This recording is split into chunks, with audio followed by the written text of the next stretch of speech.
За тэгээд автомашины тал дээр ариун туршлагатай ах маань байгаа. За нэг Subaru-гийн машинд компьютер одоо юм ажиллаж байна. Subaru ямар загварын машин байл хаа?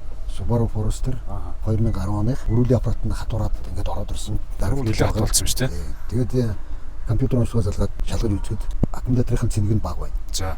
Genome нь өөрөө зүгээр ажиллаж байна. 14.6 зааж байна. За. Тийм учраас Genome нь бол асуудал байхгүй. Аккумулятор бол тижэл бага байна гэж байна. Тижэл бага байна, тижэл бага байна, тижэл бага байна.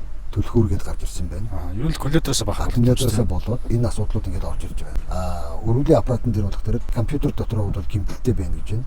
Эрлээ нь бол шатцсан байна гэж гарч ирж байна. Тийм учраас одоо болох дээр өрүүлийн аппаратны компьютерыг тайлж байгаа дотор талдаа ямар юм шатсан байна гэдгийг шалгаж үзэх шаардлагатай болж байгаа. Одоо тэн дээр асаад одоо энэ стиринг гэдэг нэг улаан чек биш. Тэр нь одоо өрүүлийн аппарат гэсэн үг тийм. Стиринг гэдэг асаад байгаа тэр улаан гэрэлжин болохоор өрүүлийн аппарат хатуурхлаараа тог нь алга болохоор энэ улаан гэрэлжин асаад өрүүлийн аппарат нь ажиллахаа болчихдог байхгүй.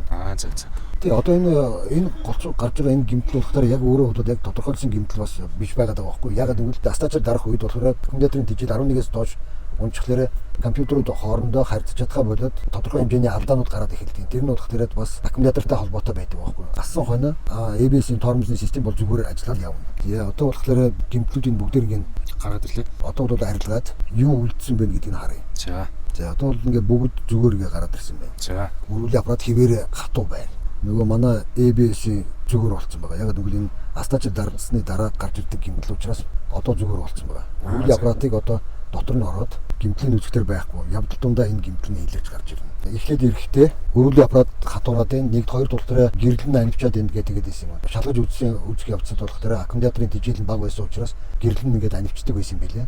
Тэр нь болохоор аккумулятор солиод шинийг тавьчих юм бол асуудал гарахаа болчихно. Өрүүлийн аппарат бол манайх бол янзлахгүй. Яг гэвэл энэ бол өөр чиглэлийн дасгал учраас тухайн сервис рүү бид нар явуулнаа энэ машиныг. Манайх зөвхөн гэрэлтэй холбоотой асуудлыг шийдэж өгнө. За.